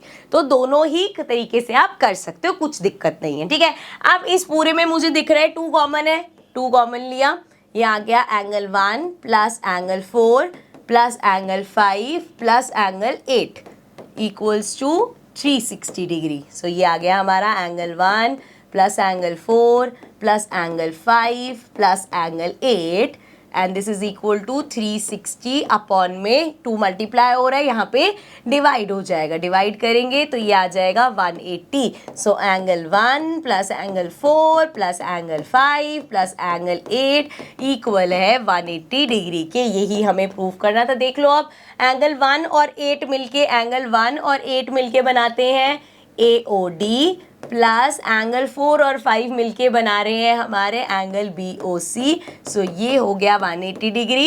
यही हमें प्रूफ करना है। दोनों में से मैंने पहले यहाँ पे और लिखा था, कोई भी एक दिखा दिया, हो गया खत्म। ठीक है, अगेन इस क्वेश्चन को दोबारा से देखना, ये क्वेश्चन बच्चे इजी हैं, बस देखने में थोड़े लेंथी लगते तो लगता है बड़ा मुश्किल क्वेश्चन है, पर बड़ा मुश्किल क्वेश्चन नहीं है, आप जब प्रैक्टिस करोगे तो इजी लगेगी। ठीक है, so this was the last question. इसी के साथ हमारी ये एक्सरसाइज होती है कंप्लीट। अभी इस चैप्टर के छोटे आई थिंक 3 एग्जाम्पल्स है सिर्फ, तो एग्जाम्पल्स करेंगे, but in the next session. Examples बहुत इंपॉर्टेंट है, मैं देखती हूँ बच्चे एक्सरसाइजेस के क्वेश्चंस तो करें बट एग्जाम्पल्स छोड़ देते हैं। एग्जाम्पल्स में अभी जो स्पेशली इस चैप्टर के एग्जाम्पल्स है ना, तीनों एक्सरसाइजेस के क्वेश्चन से बिल्कुल हटके एग्जाम्पल्स है, तो एग्जाम्पल्स प्लीज किया करो, थोड़े डिफरेंट लेवल के होते हैं वो, उनकी भी प्रैक्टिस हमें करनी है। ठीक है, सो नेक्स्ट सेशन में हम एग्जाम्पल्स डिस्कस करेंगे। I see you all in the next video. Bye for now.